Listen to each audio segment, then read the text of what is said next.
नमस्कार, स्वागत है आप सबका यूपी पीसीएस 2024 के इस टेस्ट सीरीज में। आशा करता हूँ आप सब अपने-अपने तैयारी में जोरों से लगे होंगे और एग्जाम जो है वो नज़दीक आ रहा है और उसी के साथ जो है आप अपनी तैयारी को भी धार दे रहे होंगे। तो इसी क्रम में हम आपके सामने दृष्टि आईएएस के टेस्ट को लेकर आते हैं और उसी सीरीज को आगे बढ़ाते हुए आज का जो है हमारा टेस्ट होगा, जो पिछला क्लास हमने देखा था उसी को आगे जो रिमेनिंग क्वेश्चन बचे हुए हैं इस टेस्ट के उसको हम देखने जा रहे हैं। तो यह जो हमारा टेस्ट है दूसरा टेस्ट है यह दूसरा टेस्ट है हमारा। तो इसको जो है हम देखते हैं और एक-एक करके सभी क्वेश्चंस को हम देखेंगे। तो चलिए सीधे चलते हैं अपने प्रश्नों की ओर और एक-एक करके सभी प्रश्नों को जो है वह देखते हैं। तो आज का जो हमारा पहला क्वेश्चन है स्टूडेंट, वह होगा 101 से स्टार्ट, क्योंकि इसके जो आगे के क्वेश्चंस है उसको हमने पहले के वीडियोज में देख लिया है। तो चलिए शुरू करते हैं और इस टेस्ट का पीडीएफ जो है आपको हमारे टेलीग्राम चैनल से मिल जाएगा। ठीक, तो चलिए शुरू करते हैं प्रश्नों को। तो आज का हमारा पहला प्रश्न है स्टूडेंट, निम्नलिखित में से कौन सा राज्य भारत में अभ्रक के सबसे बड़ा उत्पादक है? अभ्रक का जो है वह सबसे बड़ा उत्पादक है। तो इस प्रश्न का जो सही उत्तर होगा वो होगा option A, Andhra Pradesh. Students, Andhra Pradesh जो है वह कुल अभ्रक का 41% जो है उसको के पास संकेंद्रित है, यानी कि जो कुल अभ्रक का उत्पादन होता है उसका 41% जो योगदान है वह आंध्र प्रदेश की तरफ से होता है। यदि बात करें दूसरे स्थान पर तो 28% के साथ राजस्थान दूसरे स्थान पर, जबकि 17% के साथ ओडिशा तीसरे स्थान पर है। तो इस प्रश्न का सही उत्तर हमारा होगा ऑप्शन ए। नेक्स्ट प्रश्न, भारतीय तट रेखा की लंबाई कितनी है? भारतीय तट रेखा की यदि बात करें तो इसकी लंबाई, यदि इसमें द्वीपों को भी मिला लिया, यह तट यहाँ पे बात कर रहा है कि तट रेखा, भारतीय तट रेखा, तो आप इसको जान लीजिए कि इसमें अंडरस्टूड है कि जो द्वीप है हमारे लक्षद्वीप और अंडमान निकोबार द्वीप, उनको भी इसमें सम्मिलित किया गया है। तो उन सब को अगर हम देख लें तो इन सब का जो सम्मिलित है वह हो जाएगा कितना, 7516.6 किलोमीटर। ठीक, तो हमारा जो सही उत्तर हो जाएगा वह क्या होगा, ऑप्शन ए।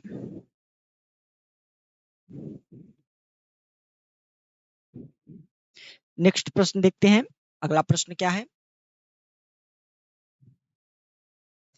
निम्नलिखित में से कौन सा विश्व का सबसे शुष्क मरुस्थल है? विश्व का सबसे शुष्क मरुस्थल की यदि हम बात करें तो दक्षिण अमेरिका में स्थित जो अटाकामा मरुस्थल है स्टूडेंट, वह विश्व का सबसे शुष्कतम मरुस्थल है और यह कहाँ स्थित है? दक्षिण अमेरिका में। ठीक, और यह एंडीज पर्वत के पश्चिम में स्थित है। ठीक, तो यह अटाकामा का जो मरुस्थल है यह विश्व का सबसे शुष्क मरुस्थल है। तो ऑप्शन सी हमारा करेक्ट होगा।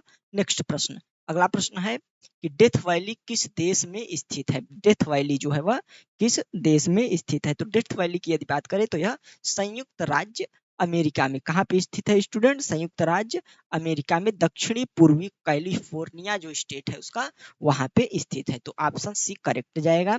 नेक्स्ट क्वेश्चन की ओर चलते हैं। अगला क्वेश्चन है कि निम्नलिखित में से कौन सा ग्रह सौर मंडल का सबसे चमकीला ग्रह है? सौर मंडल का सबसे चमकीला ग्रह, तो सौर मंडल का सबसे चमकीला ग्रह यदि बात करें तो वह हमारा शुक्र है, जो हम देखते हैं इसे सांझ और भोर का तारा भी कहा जाता है स्टूडेंट, और इसे पृथ्वी की जुड़वा बहन भी कहा जाता है। तो शुक्र जो है वह सौर मंडल का सबसे चमकीला तारा है। तो ऑप्शन बी हमारा करेक्ट होगा। अगला प्रश्न है कि सरदार सरोवर परियोजना स्थापित की गई है। तो सरदार सरोवर परियोजना की हम बात करें तो यह कहाँ पे स्थापित की गई है? तो सरदार सरोवर परियोजना नर्मदा नदी में, ठीक, कहाँ पे? नर्मदा नदी में, गुजरात राज्य में स्थापित की गई है। नर्मदा नदी पर गुजरात राज्य में जो है वह स्थापित की गई है। ठीक, तो सही उत्तर हमारा ऑप्शन सी होगा। Next question, servants of India society की स्थापना किसने की थी? तो सर्वेंट्स ऑफ इंडिया सोसाइटी की स्थापना यदि हम बात करें तो इसकी स्थापना जो है वह गोपाल कृष्ण गोखले ने की थी। किसने की थी? गोपाल कृष्ण गोखले ने की थी, जिन्हें जो है वह महात्मा गांधी का राजनीतिक गुरु भी कहा जाता है, इसको ध्यान रखिएगा। तो गोपाल कृष्ण गोखले ने जो है वह सर्वेंट्स ऑफ इंडिया सोसाइटी की स्थापना की थी, ठीक। और इसके साथ जो थे, इनकी मदद के लिए या इनके सहयोगी आप कह सकते थे, वह कौन थे? एमजी रानाडे। एमजी रानाडे जो थे वह इनके सहयोगी थे इस स्थापना में, ठीक। अगला क्वेश्चन, बेथ्यून स्कूल की स्थापना कहाँ हुई? बेथ्यून स्कूल की स्थापना जो है वह कहाँ हुई? तो इस प्रश्न का सही उत्तर जो है वह कहाँ है, क्या है? यह है कलकत्ता, जो कि कलकत्ता जो है वह, जिसे अब कोलकाता कहा जाता है, तो कलकत्ता जो है वह ऐसा स्थान है जहाँ पे बेथ्यून स्कूल की स्थापना हुई थी। तो ऑप्शन जो है हमारा एक करेक्ट होगा, ठीक। नेक्स्ट प्रश्न क्या है कि महार सत्याग्रह किस वर्ष प्रारंभ हुआ? तो महार सत्याग्रह की बात करें तो यह डॉक्टर भीमराव अंबेडकर द्वारा संचालित एक जो सवर्ण हिंदू है उनके रीति रिवाजों को चुनौती देने के लिए महाराष्ट्र क्षेत्र में महार सत्याग्रह चलाया गया था। और यह सत्याग्रह जो है वह 1927 में शुरू किया गया था। कब स्टूडेंट? 1927 में। तो डॉक्टर भीमराव अंबेडकर द्वारा जो है वह संचालित यह जो सत्याग्रह है वह 1927 में शुरू हुआ था। नेक्स्ट क्वेश्चन, अंबेडकर ने बहिष्कृत हितकारिणी सभा की स्थापना की थी। तो बहिष्कृत हितकारिणी सभा जो है वह डॉक्टर अंबेडकर ने जो है वह इसकी स्थापना की थी। और इसकी स्थापना का वर्ष जो है स्टूडेंट वह है 1924। 1924 में स्टूडेंट डॉक्टर अंबेडकर ने बहिष्कृत हितकारिणी सभा की स्थापना की थी, ठीक। और इसके आदर्श वाक्य की हम बात करें, यह जो सभा थी इसका आदर्श वाक्य था, शिक्षित बनो, संगठित हो और संघर्ष करो। यह इसका आदर्श वाक्य था। तो 1924 में इसकी स्थापना हुई थी, ठीक। नेक्स्ट प्रश्न देखते हैं। अगला प्रश्न है, निम्नलिखित में से किसे महात्मा गांधी का प्रथम सविनय अवज्ञा आंदोलन माना जाता है? तो महात्मा गांधी के प्रथम सविनय अवज्ञा आंदोलन की यदि हम बात करें तो यह कब हुआ था? यह हुआ था चंपारण सत्याग्रह के दौरान। तो ऑप्शन ए हमारा सही जाएगा। चंपारण सत्याग्रह जो है वह कब हुआ था? तो यह हुआ था 1917 में स्टूडेंट। 1915 में ज्ञात है आपको कि जनवरी 1915 में महात्मा गांधी जो है वह दक्षिण अफ्रीका से भारत लौटे थे। और उन्होंने जो पहला सत्याग्रह किया था वह कब किया था? चंपारण में, बिहार के चंपारण में, जिसे प्रथम सविनय अवज्ञा आंदोलन माना जाता है। तो ऑप्शन ए हमारा करेक्ट है। चलिए नेक्स्ट प्रश्न देखते हैं कि जलियांवाला बाग हत्याकांड, जलियांवाला बाग हत्याकांड की जांच के लिए किस आयोग का गठन किया गया था? तो 13 अप्रैल 1919 को होने वाला जो जलियांवाला बाग हत्याकांड था, इसकी जांच के लिए जो है स्टूडेंट वह हंटर आयोग का जो है वह स्थापना की गई। किसकी? हंटर आयोग। हंटर आयोग की जो है वह स्थापित किया गया था, गठन किया गया था कि उसकी जांच की जाए, ठीक। तो ऑप्शन जो है हमारा ए करेक्ट होगा। चलिए अगले प्रश्न की ओर चलते हैं। अगला प्रश्न है, निम्नलिखित में से कौन काकेरी ट्रेन एक्शन से संबंधित नहीं है? तो काकेरी ट्रेन एक्शन जो है वह उससे संबंधित नहीं है। यदि बात करें तो बात करें काकेरी ट्रेन एक्शन की स्टूडेंट, तो यह 9 अगस्त 1925 को हुआ था। कब हुआ था? 9 अगस्त 1925 को। और उस समय का जो एक उग्रवादी संगठन, जिसको आप कह सकते हैं राष्ट्रवादी उग्रवादी संगठन, जिसे कहा जाता था हिंदुस्तान रिपब्लिक एसोसिएशन, HRA, आपने इसका नाम सुना होगा, जिसमें चंद्रशेखर आजाद जो है इसके प्रमुख हुआ करते थे और इन्हीं के नेतृत्व में इसकी स्थापना भी हुई थी। तो HRA जो राष्ट्रवादी एक संगठन था, उसने जो है वह इस एक्शन को अंजाम दिया था। और इसमें यदि बात करें कौन कौन शामिल थे, तो इसमें राजेंद्र नाथ लाहिड़ी, राम प्रसाद बिस्मिल और अशफाक उल्ला खान के अतिरिक्त जो है वह रोशन सिंह काकेड़ी षड्यंत्र में शामिल थे। जबकि इसमें यदि हम बात करें तो जो चंद्रशेखर आजाद है वह शामिल नहीं थे। जबकि जो है वह जो तीनों नाम दिए गए हैं यहाँ पे, ये सभी शामिल थे। तो ऑप्शन बी हमारा करेक्ट होगा। नेक्स्ट क्वेश्चन, अगला क्वेश्चन क्या है स्टूडेंट कि निम्नलिखित में से कौन सा गांधी इरविन समझौते का भाग नहीं था। ध्यान दीजिएगा, भाग नहीं था।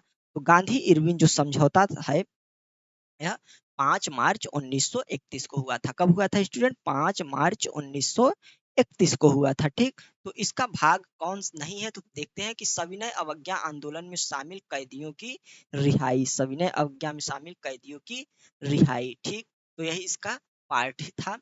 नेक्स्ट है नमक कर को समाप्त करना, बिल्कुल। और क्या है? हिंसा के लिए आरोपित कैदियों की रिहाई, तो यह इसका पार्ट नहीं था। तो इसमें सिर्फ राजनीतिक कैदियों के रिहाई की बात कही गई थी। तो हमारा जो ऑप्शन होगा वह सी करेक्ट हो जाएगा। ठीक, चलिए नेक्स्ट क्वेश्चन की ओर चलते हैं। अगला क्वेश्चन क्या है कि निम्नलिखित में से किस वर्ष कांग्रेस ने पूर्ण स्वराज की मांग की थी? तो कांग्रेस ने पूर्ण स्वराज की मांग की यदि हम बात करें तो वह कब की थी? तो वह 1929 को की थी। ठीक, नेहरू रिपोर्ट 1928 को दी गई थी और 1 वर्ष का समय दिया गया था। ठीक, तो नेहरू रिपोर्ट के 1 वर्ष बाद 1929 को लाहौर में जो है वह लाहौर अधिवेशन में पूर्ण स्वराज की मांग कर दी गई थी। तो ऑप्शन सी करेक्ट जाएगा हमारा। चलिए अगला प्रश्न देखते हैं।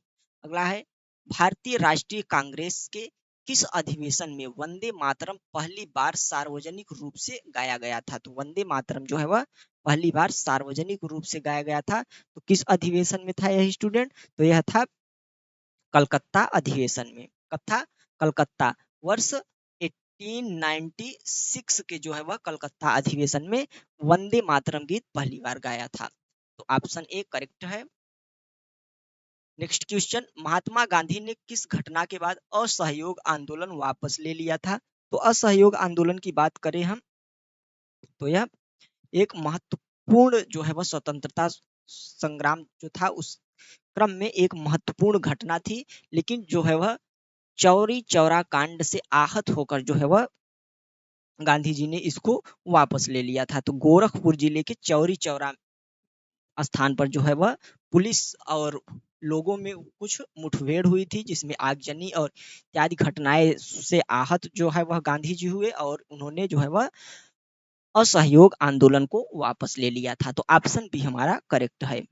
नेक्स्ट क्वेश्चन, निम्नलिखित में से किसने इंडिया डिवाइडेड नामक पुस्तक लिखी? तो इंडिया डिवाइडेड नामक पुस्तक की यदि हम बात करें स्टूडेंट तो वह किसने लिखी थी? तो वह थे हमारे राजेंद्र प्रसाद। राजेंद्र प्रसाद जो थे उन्होंने इंडिया डिवाइडेड नामक पुस्तक लिखी थी। चलिए अगला प्रश्न देखते हैं। तो निम्नलिखित में से किसने अखिल भारतीय दमित वर्ग की स्थापना की? तो दमित वर्ग यानी कि जो डिप्रेस्ड क्लास, यहाँ पे आप देख सकते हैं, जैसे कि शब्द न समझ में आए तो आप देख सकते हैं डिप्रेस्ड क्लास जो थे, जो निम्न क्लास के लोग थे, उनकी बात कही जा रही है। इस यहाँ पे दमित दिया गया है, जबकि इस यहाँ पे क्या होना चाहिए? दलित होना चाहिए। क्या होना चाहिए? दलित। तो इसको आप करेक्ट कर लीजिएगा, या प्रिंटिंग मिस्टेक है। तो क्या दिया गया है कि ऑल इंडिया डिप्रेस्ड क्लास। तो अखिल भारतीय दलित वर्ग संघ की स्थापना किसने की थी? तो यह की थी भीमराव अंबेडकर ने स्टूडेंट। तो भीमराव अंबेडकर ने जो है वह 1930 में जो है वह all India depressed class association की स्थापना की थी। चलिए अगला प्रश्न देखते हैं। बाबा रामचंद्र किस आंदोलन के नेता थे? तो बाबा रामचंद्र जो थे वह किस आंदोलन के नेता थे? तो वह थे अवध में जो है हुआ था किसान आंदोलन। तो अवध में किसान आंदोलन के नेता कौन थे? बाबा रामचंद्र। ऑप्शन सी करेक्ट जाएगा।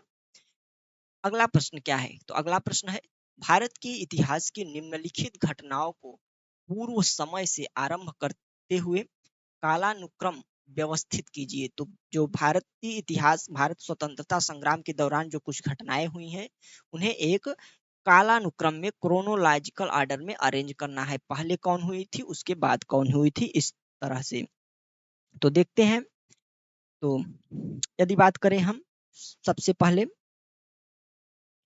पहले बारदोली किसान आंदोलन यहाँ पे दिया गया है। बारदोली किसान आंदोलन जो है स्टूडेंट वह कब हुआ था? वह हुआ था 1928 में। कब हुआ था? 1928 में हुआ था स्टूडेंट।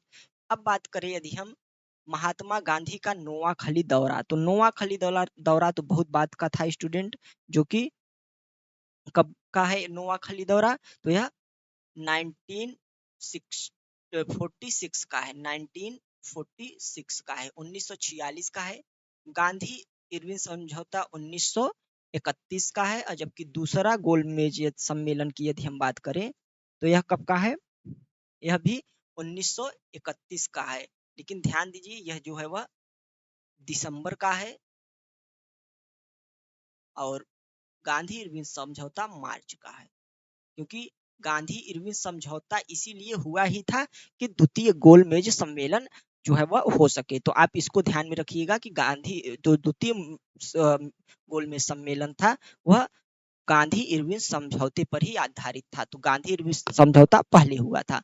तो इस आधार पर हमारे जो प्रश्न है उसका सही ऑप्शन होगा ऑप्शन ए, करेक्ट जाएगा। ठीक, चलिए अगला प्रश्न देखते हैं।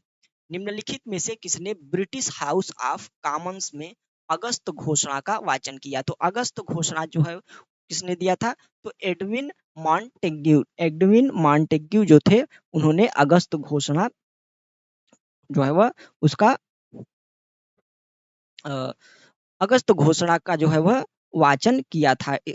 उसको जो है वह, जिसके आधार पर जो आपने पढ़ा होगा कि जो होम रूल आंदोलन था एनी बेसेंट का, उसे उन्होंने वापस ले लिया था। तो मॉन्टेग्यू जो घोषणा थी वह, उसको एडविन मॉन्टेग्यू ने ब्रिटिश हाउस ऑफ कॉमन्स में जो है वह वाचन उसका किया था। तो ऑप्शन ए करेक्ट है।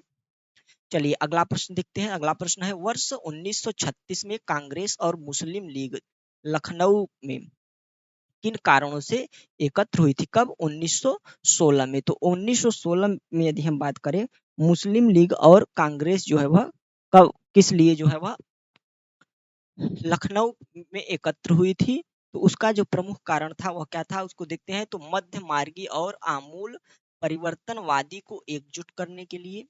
नेक्स्ट क्या है, मुसलमानों के लिए पृथक चुनाव क्षेत्र के मांग को स्वीकार करने के लिए। ठीक, अगला क्या है कि देश में प्रतिनिधिक सरकार के लिए मिलकर काम करने के लिए। तो यदि हम देखें तो ये तीनों जो है वह बातें करेक्ट है 1916 के अधिवेशन को लेकर। तो उपर्युक्त में से सही जो है वह सभी ऑप्शन हमारा करेक्ट जाएगा। नेक्स्ट क्वेश्चन है, निम्नलिखित में से कौन स्वराज पार्टी से संबंधित नहीं था? तो कौन जो थे वह स्वराज पार्टी से संबंधित नहीं थे? स्वराज पार्टी जो है स्टूडेंट वह 1922 में जो है वह, सॉरी 3 में शायद, हाँ 1923 में जो है वह स्थापित की गई थी स्वराज पार्टी। और स्वराज पार्टी इसमें दिया गया है कि कौन जो है वह स्वराज पार्टी से संबंधित नहीं थे। तो बात करें एनी बेसेंट जो है, यहाँ पे एनी बेसेंट करेक्ट जाएगा, यह स्वराज पार्टी से संबंधित नहीं रही थी। जबकि मोतीलाल नेहरू और CR दास जो थे वह इससे संबंधित है, और MN राव जो मानवेंद्र नाथ राव थे वह भी इससे संबंधित रहे थे। तो ऑप्शन डी हमारा करेक्ट जाएगा। अगला प्रश्न,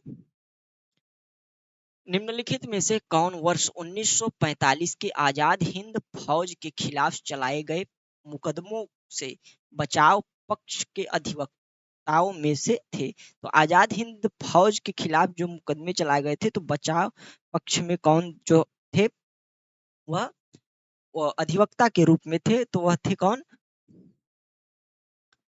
यदि जवाहरलाल नेहरू की बात करें तो बचाव पक्ष के वकीलों में यह भी थे। तेज बहादुर सप्रू भी थे बचाव पक्ष के वकीलों में, और भूला भाई देसाई भी थी। तो ऑप्शन डी भी इसमें भी हमारा करेक्ट जाएगा। नेक्स्ट क्वेश्चन देखते हैं। अगला है कि भारत में ब्रिटिश शासन के दौरान होने वाली घटनाओं के सही कालानुक्रम जो है वह चयन कीजिए, यानी कि क्रोनोलॉजिकल ऑर्डर में लगाना है। कौन कौन सी घटनाएं किस क्रम में हुई थी? तो यदि हम देखें यहाँ पे शिमला सम्मेलन दिया गया है, जो कि गलत है। शिमला सम्मेलन पहले तो होगा ही नहीं। कैबिनेट मिशन दिया गया है, यहाँ पे क्रिप्स मिशन दिया गया है, इटली घोषणा। तो क्रिप्स मिशन जो है वह, क्रिप्स मिशन जो है वह मार्च 2042 की घटना है। शिमला सम्मेलन की यदि हम बात करें तो वेबल योजना पर सहमति बनाने के लिए 1945 में आयोजित की गई थी, हम सब जानते हैं। कैबिनेट मिशन की बात करें तो यह 1946 की घटना है, जबकि इटली घोषणा जो है वह 1948 की जो है वह घोषणा है। तो इस प्रकार जो है हमारा करेक्ट ऑप्शन सी जाएगा। चलिए अगला प्रश्न देखते हैं। अगला है, किस राज्य को भारत का रूर कहा जाता है? रूर जो है वह भारत का कहा जाता है। तो बात करें झारखंड को, झारखंड जो है वह भारत का रूर प्रदेश कहा जाता है। ठीक, तो ऑप्शन बी इसमें जो है हमारा करेक्ट होगा। चलिए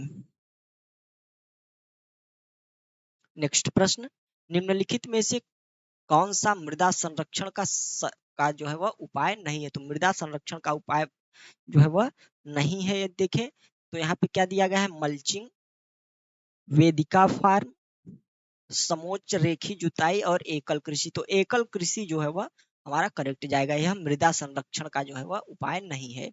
अगला क्वेश्चन, निम्नलिखित में से कौन सा पृथ्वी की आंतरिक संरचना के संदर्भ में जानकारी का प्रत्यक्ष स्रोत नहीं है? ध्यान दीजिएगा, प्रत्यक्ष स्रोत नहीं है। तो इसमें जो है हम देखें तो खनन, ज्वालामुखी उद्गार और डीप सी माइनिंग, तो यह तो प्रत्यक्ष स्रोत है, जबकि उल्का पिंड जो है वह प्रत्यक्ष स्रोत नहीं है। तो ऑप्शन बी हमारा करेक्ट है। ठीक, चलिए अगला प्रश्न देखते हैं। भूकंप लेखी यंत्र पर सबसे अंत में अभिलेखित होने वाली तरंग है, तो सबसे अंत में कौन सी तरंग सी है? तो एस तरंग, इसे जो है वह एल एल तरंग एल तरंग भी बोला जाता है। तो एल तरंग जो है वह सबसे अंत में जो है वह अभिलेखित होती है। तो ऑप्शन बी करेक्ट होगा। अगला प्रश्न, दक्कन ट्रैप के शैल समूह किस प्रकार की ज्वालामुखी उद्गार का परिणाम है? तो किस प्रकार की ज्वालामुखी के परिणाम है?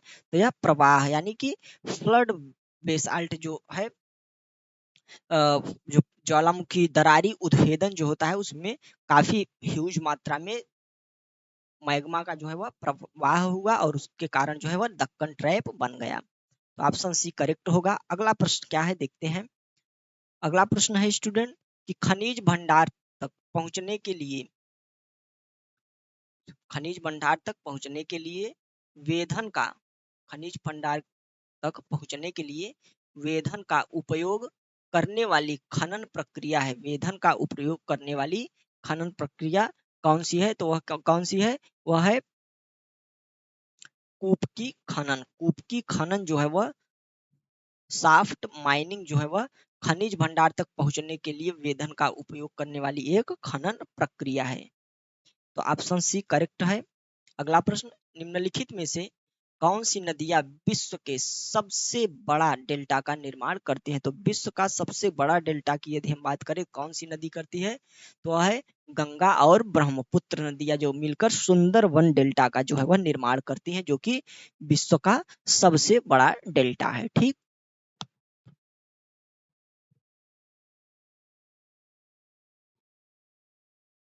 चलिए नेक्स्ट प्रश्न की ओर चलते हैं। अगला प्रश्न है, मोनाजाइट रेत समृद्ध होती है। तो मोनाजाइट रेत की यदि हम बात करें तो यह किसके लिए समृद्ध होती है?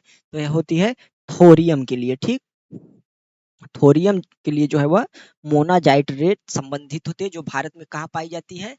मोनाजाइट रेत यदि बात करें तो केरल में, केरल के तटीय प्रदेशों में जो है वह जो मोनाजाइट रेत होती है वह पाई जाती है और थोरियम के भंडार के लिए जो है वह समृद्ध होती है। अगला प्रश्न, निम्नलिखित में से कौन सा ऊंचाई के क्रम में हिमालय की चोटियों का सही क्रम है? तो ऊंचाई के क्रम में बात कर रहा है तो सबसे पहले माउंट एवरेस्ट होगा। ठीक, माउंट एवरेस्ट सबसे पहले, उसके बाद यदि हम बात करें तो कंचनजंगा, कंचनजंगा माउंट एवरेस्ट के बाद कंचनजंगा यहाँ पे है। इसके बाद धौलागिरी और नंगा पर्वत। तो ऑप्शन सी हमारा करेक्ट है। ठीक, चलिए अगला प्रश्न देखते हैं। निम्नलिखित में से कौन सी चोटी पश्चिमी घाट का भाग नहीं है? तो पश्चिमी घाट का यदि हम बात करें तो कौन सी चोटी भाग नहीं है? यहाँ पे दिया गया है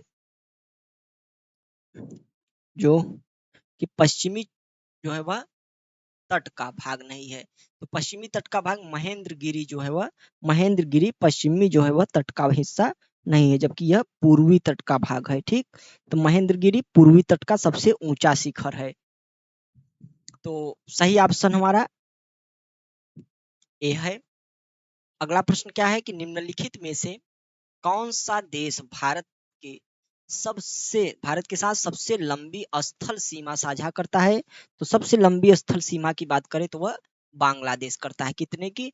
तो 4096 किलोमीटर की, 4096 किलोमीटर की सीमा साझा करता है। तो ऑप्शन ए करेक्ट है। अगला प्रश्न है कि नल्लामाल, जवादी, वेलिकोंडा, पालकोंडा श्रेणी और महेंद्रगिरी पहाड़ियां यह कहाँ पे है? तो यह सॉरी, यह पहाड़ियां पूछा गया है कि किस प्रकार की है, दिया गया, लेकिन ऑप्शन से आप समझिए कि युवा या उन्नतशील है, ज्वालामुखी है या अवशिष्ट है या ब्लॉक पर्वत है। तो यदि हम आप बात करें तो यह जो सभी हैं यह पूर्वी घाट की पहाड़ियां हैं। कहाँ की?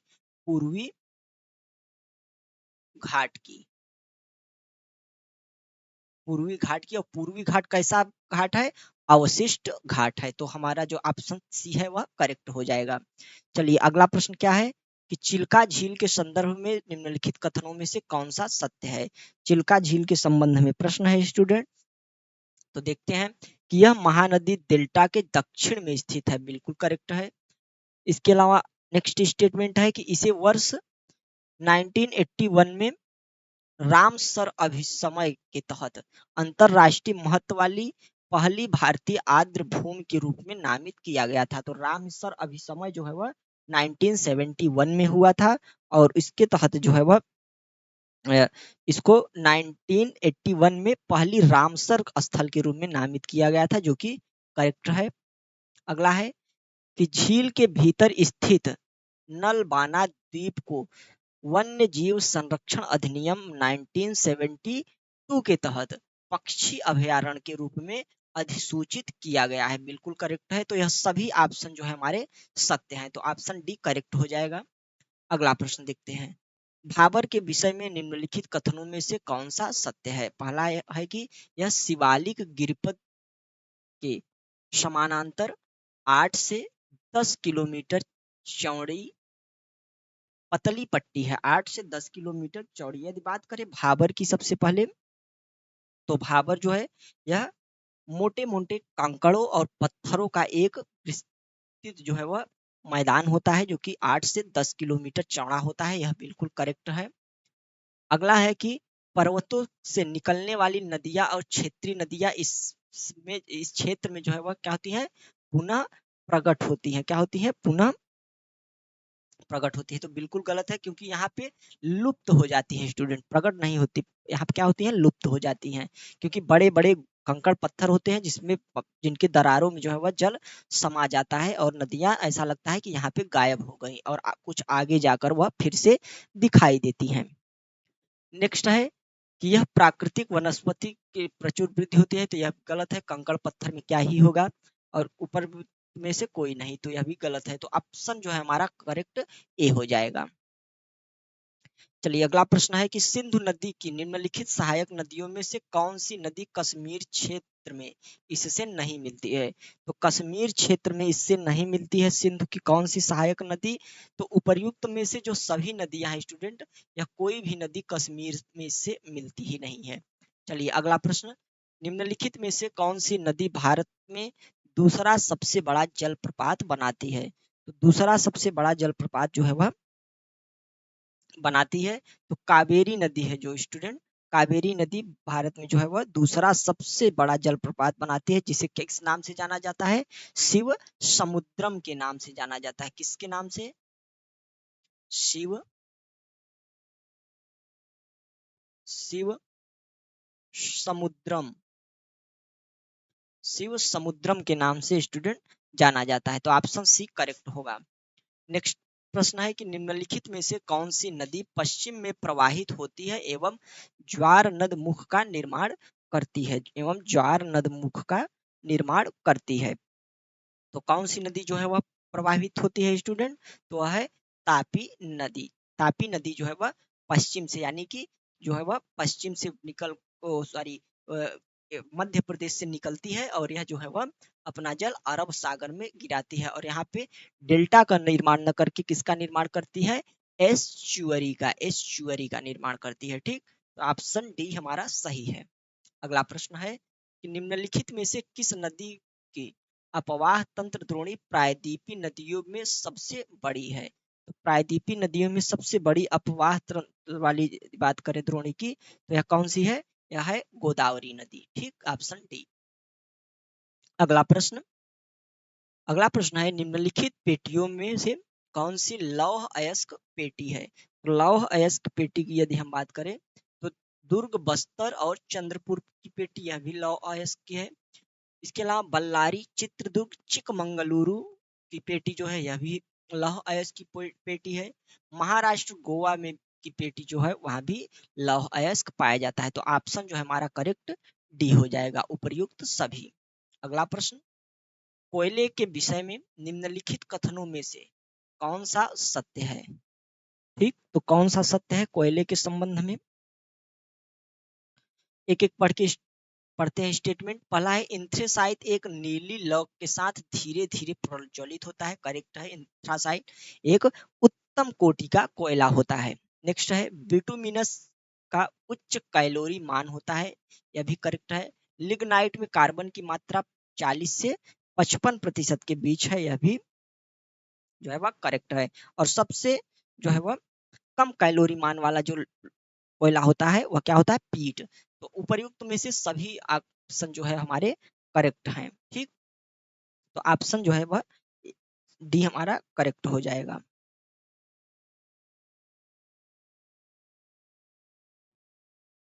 चलिए अगला प्रश्न क्या है, देखते हैं कि निम्नलिखित में से कौन से तांबे की खान है। तो कौन सी जो है वह तांबे की खान है, देखते हैं।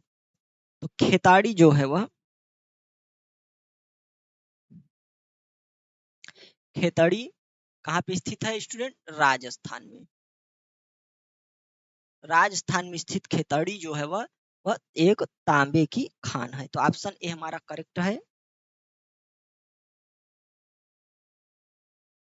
अगला क्वेश्चन है कि भारत में पहला सीमेंट कारखाना कहाँ स्थापित किया गया था। तो भारत में पहला सीमेंट कारखाना स्टूडेंट यदि बात करें तो 1904 में 1904 में जो है वह चेन्नई में स्थापित किया गया था। नेक्स्ट है बृहद ट्रक मार्ग गुजरता है। बृहद ट्रक मार्ग जो है वह कहाँ से गुजरता है, यहाँ पे ट्रक नहीं ट्रंक दिया गया है, सॉरी स्टूडेंट्स, क्या दिया गया है, बृहद ट्रंक, यानी कि जिसे क्या बोला जाता है, बिग ट्रंक रूट। तो बिग ट्रंक रूट जो है वह कहाँ से गुजरता है, तो यह उत्तरी अटलांटिक महासागर से होकर गुजरता है। कहाँ से, उत्तरी अटलांटिक महासागर से। चलिए इस टेस्ट का आखिरी प्रश्न देखते हैं। क्या है कि मरुस्थलीकरण के संदर्भ में निम्नलिखित जो है वह पर विचार कीजिए। पहला स्टेटमेंट है मरुस्थलीकरण वह प्रक्रिया है जिसके द्वारा प्राकृतिक या मानव निर्मित कारकों के कारण नम भूमि की जैविक उत्पादकता कम हो जाती है। क्या हो जाती है, नम भूमि की जैविक उत्पादकता जो है वह कम हो जाती है। तो यहाँ पे ध्यान दीजिएगा क्या दिया गया है, नम भूमि, जबकि मरुस्थलीकरण में शुष्क भूमि होते हैं। तो ऑप्शन यह स्टेटमेंट जो है हमारा गलत हो रहा है। अगला स्टेटमेंट क्या है कि मरुस्थलीकरण का अर्थ मौजूदा मरुस्थलों का विस्तार भी है। तो मरुस्थलों का जो है वह विस्तार भी है, तो विस्तार जो है इसमें नहीं होता। तो ऑप्शन जो है हमारा यह भी गलत है। तो करेक्ट ऑप्शन की यदि हम बात करें तो हो जाएगा ऑप्शन डी, न तो एक नहीं दो। तो इस प्रकार जो है यह हमारा जो है वह टेस्ट समाप्त हुआ और आशा करता हूं कि यह पूरी क्लास जो है आपको काफी अच्छी लगी होगी। और अभी तक यदि आपने हमारे इस प्लेटफॉर्म को सब्सक्राइब ना किया हो तो उसको सब्सक्राइब कर लें और क्लास को भी लाइक कर दें। तो मिलते हैं नेक्स्ट क्लास के साथ, तब तक के लिए नमस्कार, जय हिंद।